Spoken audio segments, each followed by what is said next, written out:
Entrepreneurs Over 40, episode 66, with Howie Zales talking about broadcasting and live streaming corporate events. Staying calm, even-keeled, and relaxed in tense situations when things are technically going wrong during a setup or even during an actual live show. The calmer you stay and the more relaxed you stay, the better decision and the quicker decision you can make to avoid a problem or to get yourself out of the problem. You're listening to Entrepreneurs Over 40, the show for somewhat mature entrepreneurs and side hustlers. And now your host, Greg Mills. Our guest today is an Emmy Award-winning cameraman who turned his passion for television broadcasting into several entrepreneurial endeavors. He created HJZ Productions, Inc. in 2000 to address the need for professional-level sports staffing in the New York market. In 2019, he and his team founded Veridity Entertainment Services, Inc., or VES, to offer best-in-class, broadcast-quality live streams with professional sports shows and concerts. VES also produces corporate meetings and events. In addition, he took his love of the television production business and created the TV Sports Course, a hands-on training for the next generation of television crew professionals. Without further ado, let me introduce the one and only Howie Zales. Hey, how are you? I'm doing good. It's good to have you, Howie. Thank you for having me, Greg. I appreciate it. Now, can you take a few moments and fill in the gaps from that intro and bring us up to speed with what's going on in your world today?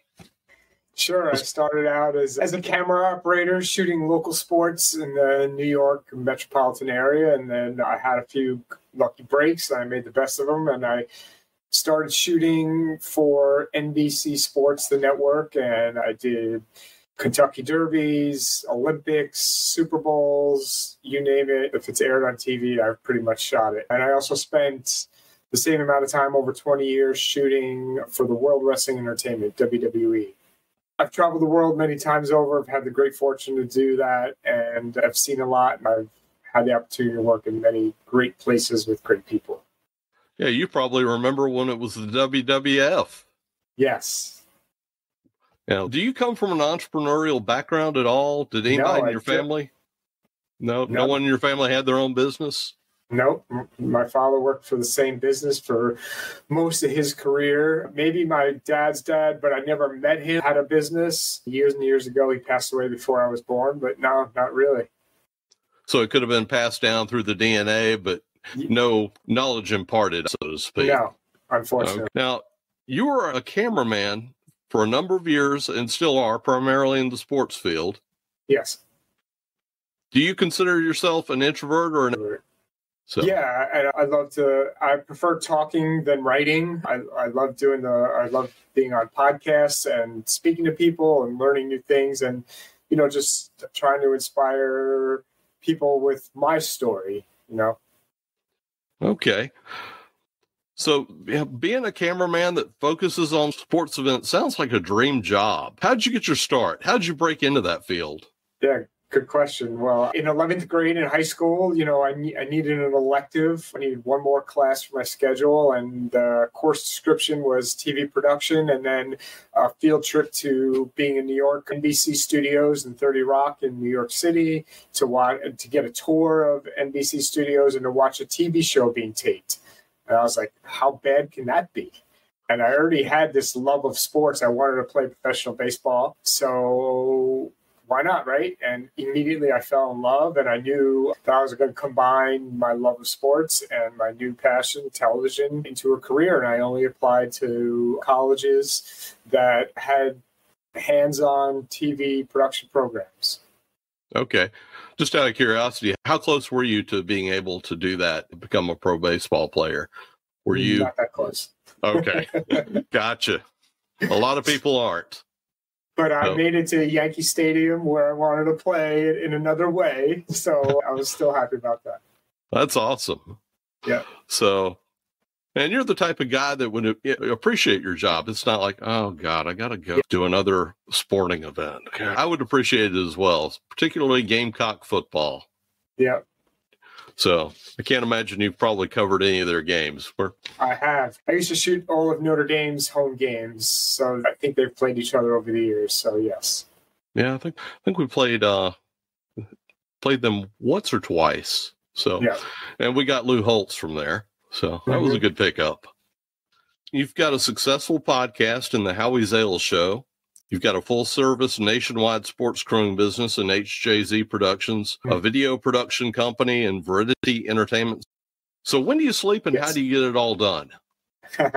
Well, I do have help. I kind of focus in the areas of the businesses where I know, I stay in my lane, in my 3%, and I have some good help. I have someone that helps run HJZ, that the business side of that.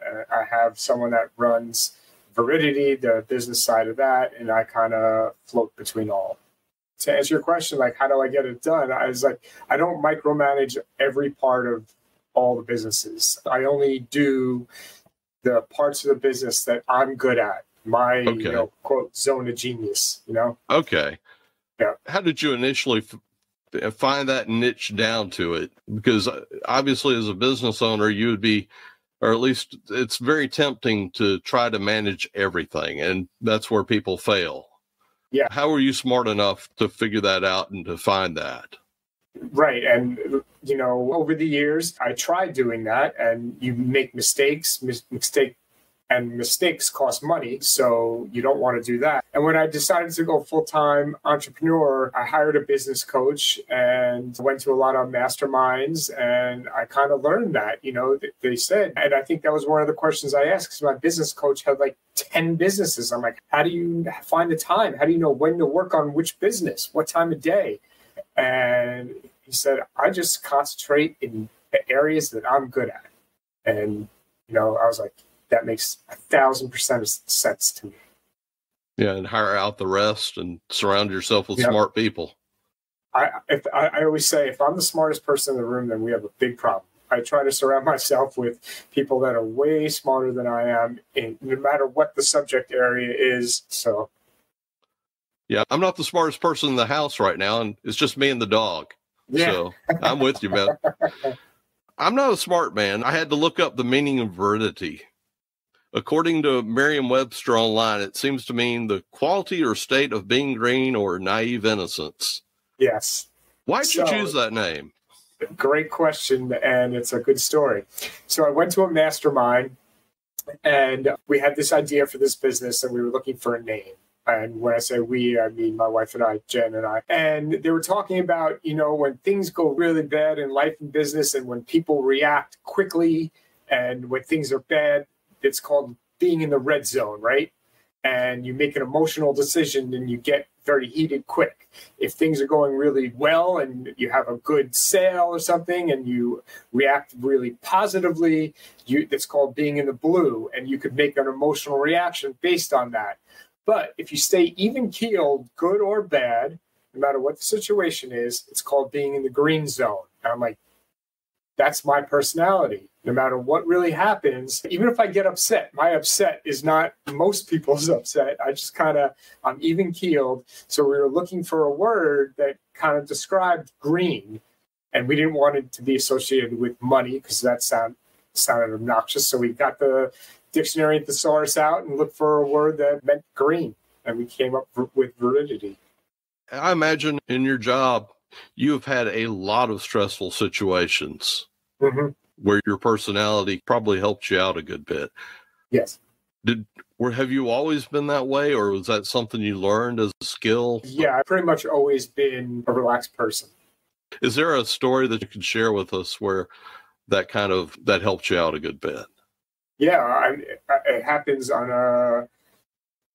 almost on every show that we do, because we deal a lot with technology, right? And a lot can go wrong, and mistakes cost money. So everything has to be thought out and planned. And staying calm, even-keeled, and relaxed in tense situations when things are technically going wrong during a setup or even during an actual live show, the calmer you stay and the more relaxed you stay, the better decision and the quicker decision you can make to avoid a problem or to get yourself out of the problem if you're in the middle of a live broadcast. That makes sense. You really can't make a good decision if you're raging about something or if you're worrying, stressing about it. Right. Okay. So you started HJZ Productions back in 2001 and Veridity Entertainment Services in 2019. What made you start both companies? It seems like Veridity Entertainment would compete with HJZ Productions. Yeah, I started HJZ in 2001 because I knew I needed a backup to carrying a camera around on my shoulder. What if I got hurt? What if I was not doing a good job and I couldn't find work? I always wanted to have a backup plan. And so HJZ was my backup plan. And throughout the years, it kind of grew. And once the unions became involved, it grew even more. And then we hired someone to kind of take over a lot of my job responsibilities, which was payroll and dealing with employees, because we had a lot of employees. We grew more. And then in 2019, we saw the need with a lot of the employment laws, especially in the state of New York, that we can offer a service to our clients that were bringing workers into the state of New York, that we would handle the payroll for them. So we saw this need and we wanted to keep it separate from our HJZ employees because of unions and things like that. So we started Veridity, and then the pandemic happened and everything was shut down. Nothing like having good timing, is there? Do you find the two businesses competing with each other? No, they don't, because Veridity kind of went back to how I handle the businesses. HJZ stays in its lane dealing with union crews and union shows, and that's concerts and sporting events. And Veridity stays in its lane dealing with anything that's live streamed, whether it's concerts that are live streamed, sporting events that are live streamed, corporate meetings and events that are live streamed, or interviews, depending on what it is. So they're two kind of separate entities. Okay. How has broadcasting changed over the past year or so? Oh, okay. Yeah, broadcasting has changed in the sense that people don't watch television how they used to watch TV, especially the younger generation. I mean, my kids are playing a video game, they're watching their device, they have another thing over here. So people are really not watching television the way they used to. A lot of people record what they would like to watch and watch after the fact. And now a lot of things you can watch an event, and a part of that event can also be streamed, adding content or separate pieces of content to the same event. Whether you're watching a boxing match right on TV, you can stream all the other cameras independently of that boxing match. That's just one example, right? Okay. And streaming has really taken, and streaming also offers events, sporting events that don't have the money to be broadcasted, the opportunity to be distributed. So because it costs less money to show up with this different type of equipment, smaller college events or smaller other type of events can now be broadcasted because it costs less money to do so. Okay. Now, where are they hosting their files, I guess? Are they doing it themselves? Or are they doing it via YouTube or Vimeo or some combination thereof? Yeah, if you have a content delivery network, right? We have a content delivery network, so we could stream it to our network. We embed the network on your website, and it could be streamed. That's how we do it. You can go to YouTube. YouTube and Facebook and things like that, there's a lot of copyright issues with, especially if you use music. So we like to stay away from that. That's why we like to use our content delivery network and stream to a website. So, I'm a CEO and I don't understand that. I could see me wanting to use, Survivor's Eye of the Tiger or something coming out. Yeah. And YouTube kind of frowns on that. Yeah. So, okay. And you mentioned your children. How old were they? 19, 18, 17, 15. If you'd had 5 or 6 year old little boy or little girl running around. Why do you have a job? Why don't they just point their phones at it? Right, right. Do you ever see that as a threat to your job? No, because they don't have the camera lens that a real professional camera has. The audio on phones is horrible. There's no microphone that can plug into an iPhone that can give you the same quality as, a professional microphone. And it'll never be there, right? The zoom, when you zoom in on an iPhone or another type of phone, you lose, the resolution and everything goes down when you zoom in and becomes blurry and out of focus. That doesn't happen when you have a professional camera. Okay, I could see that. Now, why do you think that doing video content is so hard for both individuals and for companies? Yeah, because technology is scary. People don't know how to operate it. And the internet and IT is a big part of what we do. And if you don't know a lot about it, there's a lot of ways you can get in trouble. And, producing video and making it look professional is an art, right? You don't want to have a corporate meeting and have cameras panning left and right off the speaker or have the wrong slides up. It just looks unprofessional. So you want to go out and hire a company like ours that can help produce in collaboration with your company an event that is, that could be broadcast on TV. That's the quality of it. Have you had any embarrassing or unforeseen moments in any of the videos that you've done? I've had several accidents. I've gotten hit in the head with a line drive baseball at Shea Stadium where the Mets used to play. I've gotten run over on the football field 2 or 3 times. I've had at least 3 concussions that I can count. Oh, wow. I'm doing wrestling. I got hit many times, ended up with bloody, blood coming out of, different parts of my face. It happens. How do you advise a business to integrate video into their content strategy, or do you get that granular? Yeah, no, we do. We tell companies, you got to use video to help get your message out there because there's a way to do it, and getting your message out there using video, using slides helps get your message out there to your employees worldwide. It's better than just having a conference call and having everyone dial in. Having a video produced to get that word out there, whatever it is that you're trying to get out there, is just a more interesting, better way to do it. Okay.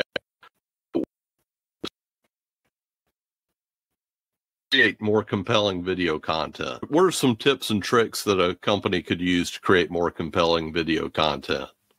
Yeah, if you don't want to do it yourself, hire a company that does this. If you do want to do it yourself, invest in a good camera with lenses. You want to have good lighting. You don't want the subjects to be dark that you're interviewing or shooting or talking about. And you want to have good audio. Having bad audio is useless. You might as well not produce the piece if you're not going to be able to hear perfectly what you're trying to get across. So my advice to most companies would be go out and hire a third party that does this on a regular basis, kind of like what our company does. Okay. Now, how granular do you get in video recording or the video event?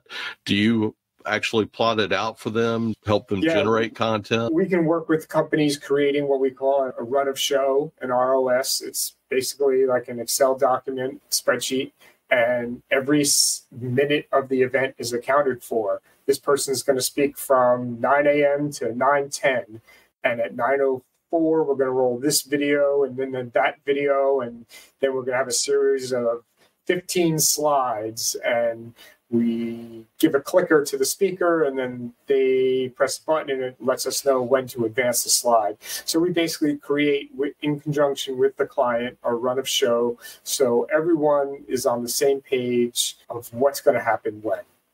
Who do you normally end up interfacing with in these companies? Is it the CEO, the IT department, marketing, or who normally handles that? Yeah, a lot of the marketing department, people that are in charge of getting the content out there for the client, what PR department, then if we're doing the event at the company's location, if it's not a hotel, then we'll bring in the IT department as well. We'll usually go before the event and do what we call a site survey. Make sure that the internet is where we need it to be in terms of speed. We'll scout the location to see if we need to bring in any lighting. Where are we going to place the cameras? Do we need what other equipment do we need to bring in to help make the event as professional looking as possible? Do we bring in teleprompters for the speaker so they don't have to be looking down at their notes? How can we make this look as professional as possible? What type of bandwidth do you need for live streaming and for just video recording? Yeah, we would like at least minimum 100 upload speed. Sometimes companies have that, sometimes they don't. What if they don't? Do y'all use like a Wi-Fi, or do you just insist that they up it at that point? Or how do you go about that? We ask them to up it if it's possible for the event. If it's not, we bring in bonded cellular solution. Now, do you have any favorite stories of how your companies have been able to help somebody in their business? Yeah, we've been able to, get one of our first projects was our client needed to interview 9 baseball players in 9 separate cities. And the big problem with that is the interviewer couldn't leave her home. And how are we going to achieve that? So we managed to come up with these contributor kits. They're high-end laptops with cameras and ring lights and microphones, and we sent them to baseball players around the country. And for 9 weeks, we did 9 different interviews with this one interviewer, and she never left her home. Wow. And no one knew that it was completely virtual. We were able to do a Little League home run derby live stream, 10 boys on one night and 10 girls on another night. And it was a home run derby contest that was completely live streamed. And it was pretty cool. What are you working on right now that's new and exciting for you? Yeah, we have a few live stream projects coming up in the next month or so. Every September, our company donates our time and resources to the local synagogue in our area to produce the high holiday live stream services for the community. So that is something we do in September every year. And we're looking forward on hopefully doing some live shopping and sporting events in the next few months. Yeah. It seems like everything's starting to get back relatively normal, at least as far as COVID goes. Is there any book or resource that you would recommend to move someone to either start their business or move it to the next level? Yeah, my business coach, Chris Coolian, was very instrumental in helping me. He has a book, Man Up, which was, really helped me a lot. So, yeah. What was that? I'm sorry, I didn't catch that again. Chris Coolian's book, Man Up. Okay. Bedros was my business coach. Okay, well, that brings up an interesting question. How did you meet him? Through a mutual friend. I went to a few masterminds with him and someone else, Steve Eckhart, and I think I went to 3 masterminds, and I said, I think I've gotten everything I can get out of these events, looking for something more.